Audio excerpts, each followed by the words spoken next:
cool place like the Cube. Coming across your airwaves, dance with me. It's an intersection all day. And it's gonna bring you the weekly. Family, is the news overwhelming? Is it just too much? Well, I get you, and I got you. Yeah. Family, this is your favorite queer radio personality, Anna Deshawn, and this is Queer News, your favorite weekly news pod where race and sexuality meet politics, culture, and entertainment. This is your number one stop for queer news done right, only on E3 Radio.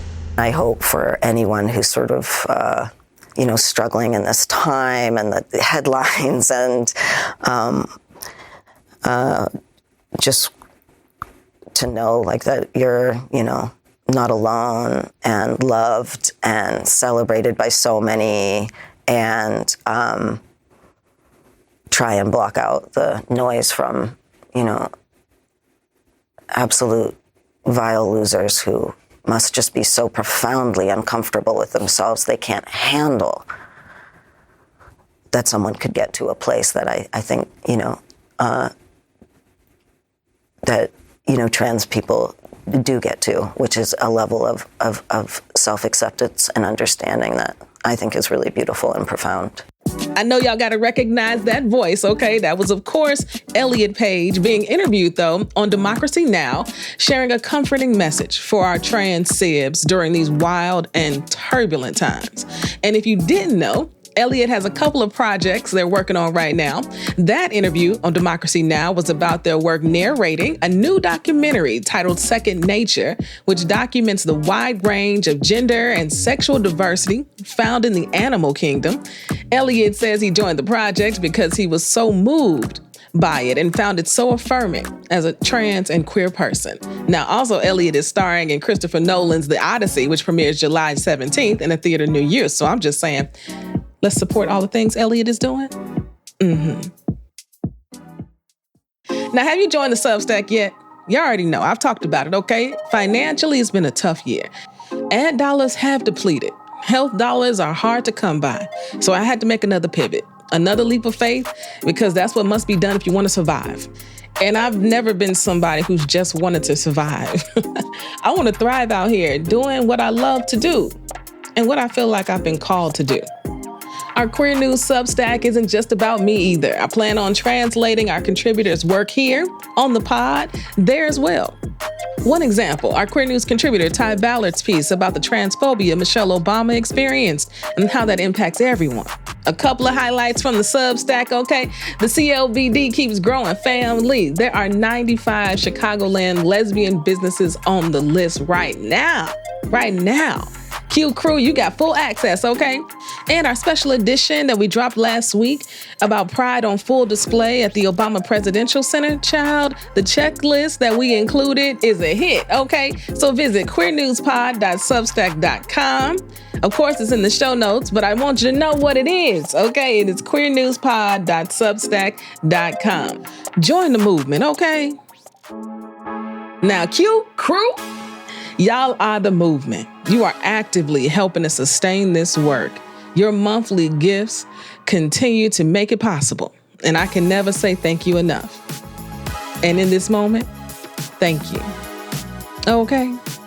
And family, if you heard all this and you still not part of the QCrew, what are you waiting on? Because if you believe in the work we do, if you believe LGBTQ stories need to be amplified, and if you love and respect how I report on the news and tell our stories, what's stopping you from contributing $5 a month? It's less than a coffee. Come on now. A link is in the show notes. Now for the news. Our top story covers Sam Nordquist's accused torturer who pled guilty to all the charges. We're going to get into it. In politics, the Supreme Court voted 6-3 in the West Virginia versus BPJ case, a case that determines the future of trans athletes' ability to participate in sports. Then in sports, the Women's Pro Baseball League reveals the first 4 teams, and we provide a guide to WNBA's All-Star Weekend here in Chicago. Now, we can't forget culture and entertainment because GLAAD just released their Where We Are in Film study. Yeah, we had Raina on our Queer News Live. So let's get into all of it, huh? Let's go. Before our top story begins, I'd like to provide a warning because this is about a hate crime and the details may be disturbing. I'll give you a few moments if you want to move forward in the podcast.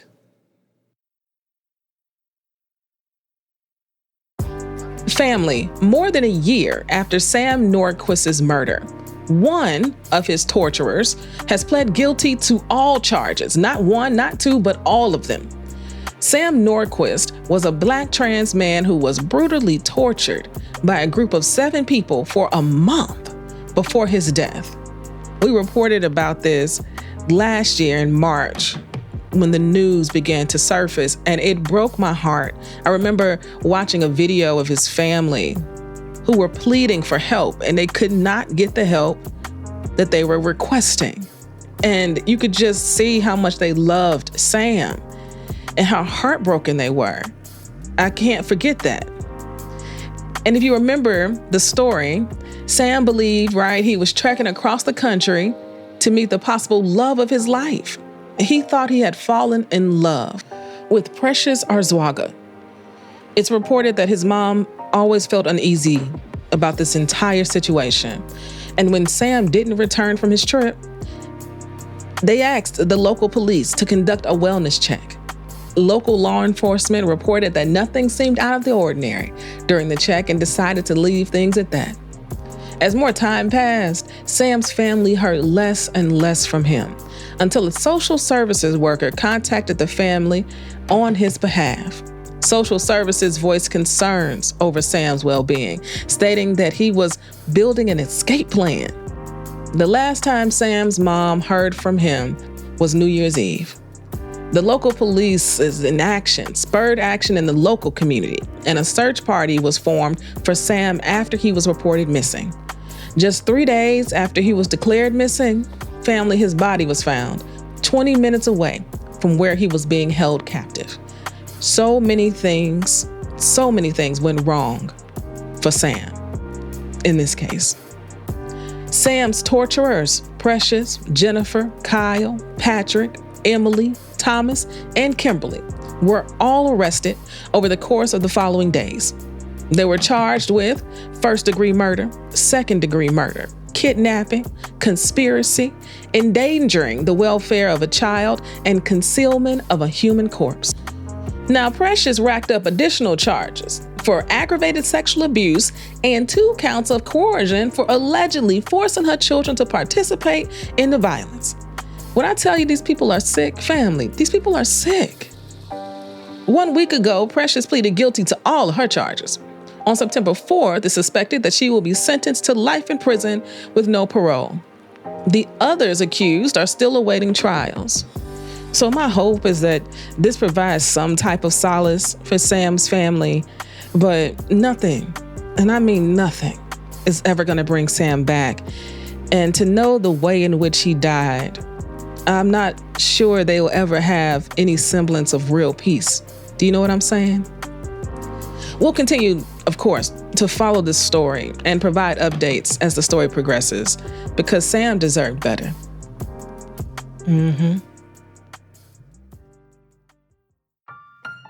In politics, the Supreme Court has made their decision in the case of West Virginia versus BPJ, a case that determines the future of trans kids in sports. The court voted 6-3 in favor of the states deciding the laws regarding whether trans girls can participate in women's sports or not. They cited that states voting to ban trans girls from women's sports does not violate Title IX and does not violate the Equal Protection Clause. This ruling means that states that have a ban in effect have essentially barred their trans students from participating in sports. And before I proceed with the rest of the story, I just want to tell y'all that this infuriates me to no end because it is not based in science. It's just not. The science shows us that after a human is on HRT for X amount of time, there is no advantage. And we're talking about trans girls who haven't even experienced puberty. This type of legislation is only fueled by ignorance and hate. That's it. That's all. It is not about protecting women in sports. Because you know what it actually is doing? It's putting women who have high levels of T just naturally in grave danger. The three justices who dissented are Justice Sotomayor, who also partially agreed with aspects of the vote, Justices Kagan and Justice Jackson. Justice Jackson wrote in her concur, quote, "In short, the majority is wrong to suggest that the term sex in Title IX cannot plausibly be interpreted to refer to anything other than biological sex. Title IX makes room for individuals to live in the gender they choose. It cares not just about sex assigned at birth, but also about individuals' ability to match or not their gender presentation to their gender identity. Because West Virginia's law forces BPJ to live, in this case to play, as a boy, though she is a girl, it might well run afoul of Title IX properly construed," end quote. ACLU's LGBTQ and HIV Rights Project Special Counsel, family, we love a long title, don't we? Joshua Block spoke up after the decision. Joshua said, "This is a heartbreaking ruling for our clients and transgender girls like them who've asked for nothing more than the same opportunities afforded to their peers. The reality is that the equality of transgender women and girls takes nothing away from, and in fact promotes, the equality of all women and girls. We will continue to advance the fundamental principle that all young people deserve equal opportunity to thrive and succeed." In this moment, family, 27 states and counting have passed laws that are discriminatory against trans people since 2020. This Supreme Court decision to leave it up to states to decide who can and can't participate in sports is just downright harmful and could potentially open up even more doors for discrimination against the trans community. Now, we're going to break down the Supreme Court's decision even further in episode 2 of The Docket. It's a 3-part video series delving into the constitutional stakes and human impact of the 2026 term's key LGBTQ plus cases. It's coming soon to E3 Radio's YouTube channel, okay? So make sure you're subscribed and have the notification bell on so you don't miss a thing. Now feels like a great time to take a quick break. And when we get back, we're going to jump into some sports, culture, and entertainment. Stay close. Have you subscribed to the newsletter yet? We are on Substack now. What are you waiting for? queernewspod.substack.com. queernewspod.substack.com. Visit, put your email address in, then hit upgrade. Go $5 a month to really help us sustain this work. Family, we all we got. Welcome back to the show, family. Now let's continue with sports, culture, and entertainment. Let's play ball! We're the members of the All-American League. We come from cities near and far. We've got Canadians, Irishmen, the Swedes. We're all for one. We're one for all. We're all Americans. Each girl stands, her head so proudly high. Her motto, do or die. She's not the one to use or need an alibi. If you know, you know. If you know, you know. I cannot tell you how many times I have watched A League of Their Own. It's not worth talking about. Just know it was a lot. As someone who even dared to play softball in college for a year and walk onto the team, not being exceptionally great, but committed, okay?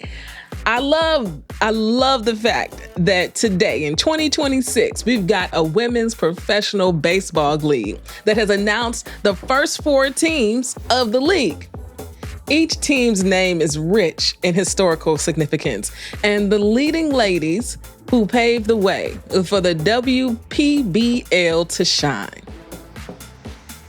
First up to bat, because we're going to use some baseball puns today, okay? We have the Boston Hunters, aptly named for Harriet Hunt. a women's rights activist, and, quote, one of the first women to practice medicine professionally in the USA as a physician. Their main team color is a deep green, and their logo contains an osprey holding a bat between its talons. Ospreys are a species of bird known for their expert fish diving catching abilities. The Boston Hunters describe themselves as a team that moves fast and moves first, striking out the competition without hesitation. Next up to the plate are the Los Angeles Queens. The name was crowned to the team after the queen of baseball herself, Lizzie Murphy. Lizzie Murphy trailblazed a path through baseball, shattering countless records throughout her 17-year-long professional career as the first woman to play on a professional team.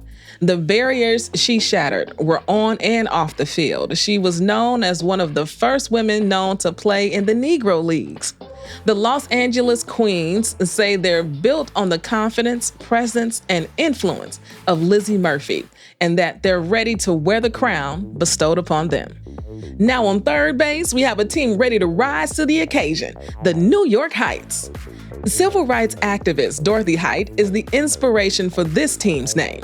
Dorothy strived for change from the ground up, working with organizations such as the YWCA, which is the Young Women's Christian Association, and the NCNW, the National Council of Negro Women, to end the lynchings of Black people in America, expand voter registration efforts, and reconstruct the criminal justice system. Dorothy's efforts to bring about change inspire the New York Heights to shake things up as they aspire to climb to new heights. Then bringing us home are the San Francisco Fireballs. You could say that their rebellious team spirit comes from the infamous Lily Hitchcock Coit, otherwise known as Firebell Lil. Firebell Lil was an honorary member of the Knickerbocker Engine Company, number 5, and a huge supporter of the San Francisco Fire Department. She even lent her assistance to volunteer firefighters during the fire of Telegraph Hill in 1858. Today stands a tower in Lil's honor named Coit Tower. The San Francisco Firebells plan to blaze a path forward to victory. Now that you've met the first 4 teams of the Women's Professional Baseball League, who are you rooting for? If there's not a team near you, where are you hoping the league expands to next? If you didn't know, they plan to play in Springfield, Illinois, at the Robin Roberts Stadium, and the first game is Saturday, August 1st. They could use our support, so if you want more information, visit womensprobaseballleague.com. And a big shout out to one of our faithful listeners, Lisa, who put this on my radar back in February. I love us, okay? We all we got. And for a little bit more in sports, we got to cover the WNBA All-Star Weekend that is almost upon us here in Chicago. And if you don't have your itinerary put together yet, I'm wondering, what are you doing? And honestly, I'm talking to myself because I have yet to put an itinerary together. But we're going to round up some events and activations that you don't want to miss, okay? WNBA Live, presented by AWS, will be at the McCormick Place from July 23rd through the 25th. The Fan Festival will include various events celebrating the W's intersections with sports, culture, music, technology, and history. With 34 WNBA partners participating in the showcase, fans can enjoy a variety of activations all weekend long. The Fan Festival aims to unite fans and players for a weekend full of celebration of the WNBA.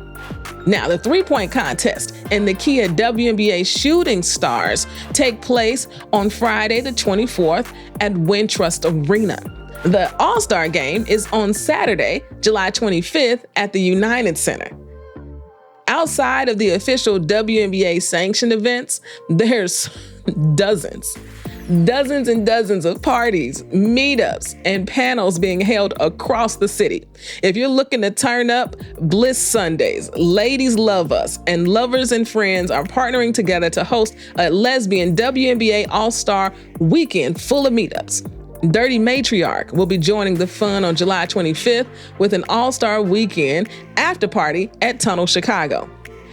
Yours truly, will be co-hosting a WNBA trivia night with Shayna. Shayna is the co-host of the Bad Queers podcast, yes? And we're going to do it at Level Sporting Club on July 23rd at 8 p.m. That's the Thursday of the weekend. Be there, okay, and be prepared as we aim to test your WNBA knowledge to the max. It's going to be so much fun.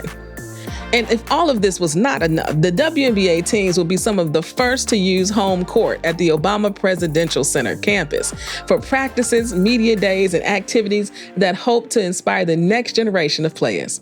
If you're in the area, you should definitely stop by.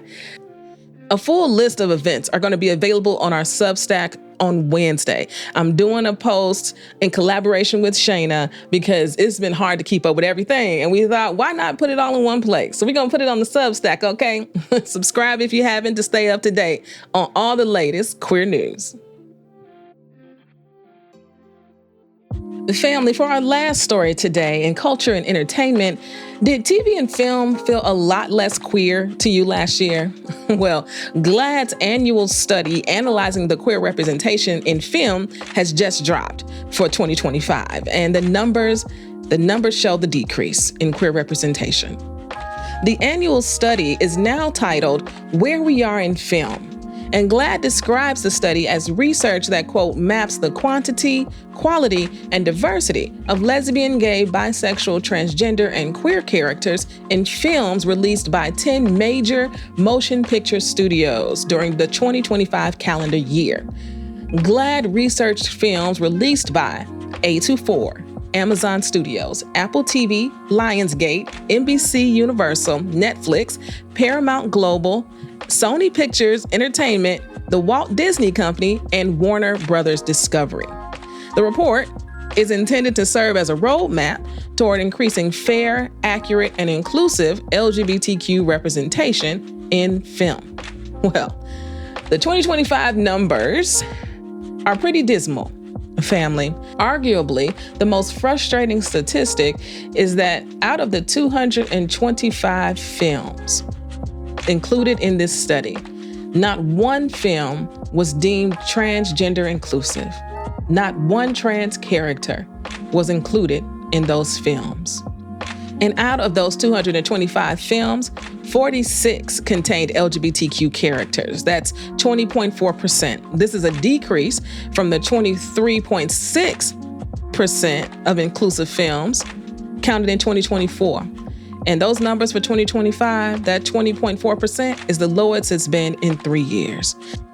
And of the 112 queer characters, 34, that's 30% of them, were characters of color. Now, this is also a decrease because it was at 36% last year. We can never dismiss how a political climate can impact the culture. And that's why it is so important for our indie creators to keep creating, to keep showcasing their lived experiences, because we will continue to see a decline from these major studios until this political climate changes. Now, a few days ago, I had the opportunity to chat live with GLAAD's Rainer Dearwater, who is the Associate Director of Entertainment Research and Analysis, about the study and the future of queer representation in film and television. Let's take a listen. It's kind of a thing where when you look at the wider world, you're like, okay, so these mainstream films just like aren't caught up. Like they aren't on the level of where so much of culture is, because the people who are saying these terrible misinformations about trans folks are the minority. They're a vocal minority, but they are still a minority, and they're so loud right now. And I think there is an equally loud, if not louder, group that is, people are trying to take the microphone away from them, but like the microphone's still there. And if it's not going to be in mainstream film, it's going to be in like on YouTube or like on Twitch, or like, I sound ancient, I'm like, you heard of YouTube, you heard of TikTok, you heard of Twitch, but like, it's true. It's like, is like such a network of incredible creatives who are making things like right now. And if a studio were to like look at a screenplay by a trans person, or like put more of them in their movies and things like that, like those would generate hits and be an exciting treat to the audience. But we're just trying to they just got to catch up is sort of the main thing that we're trying to put out there. Thanks, Raina, for the interview. You and your team in GLAAD are doing the important work, okay? Because data will tell the tale. And hopefully, here's to the 2026 numbers improving. If you want to watch the full interview with me and Raina, check it out on our YouTube channel. And of course, we've included a link in the show notes. Family, it's time for Anna's Got a Word, because Anna's always got a word. And my word for today is do the hard thing. Do the hard thing. I've been having to do that recently, and I'm stretching myself because doing the hard thing is hard. It brings up so many emotions, the anxiety, not wanting to disappoint everybody, wanting everybody to like me, like all of these feelings. And every time you think you passed it, something will happen and it'll trigger it. And then you find yourself needing, and I mean needing, to do the hard thing. So here's to you doing a hard thing this week. Something you didn't want to do, something that you have to do, right? And that it must be done so that you continue to take care of yourself. I have found myself doing that over this past month, and I'm still in the midst of it. And it is still very necessary to do. So do the hard thing, family, all right? And let us all be better on the other side of it. Till next week, peace.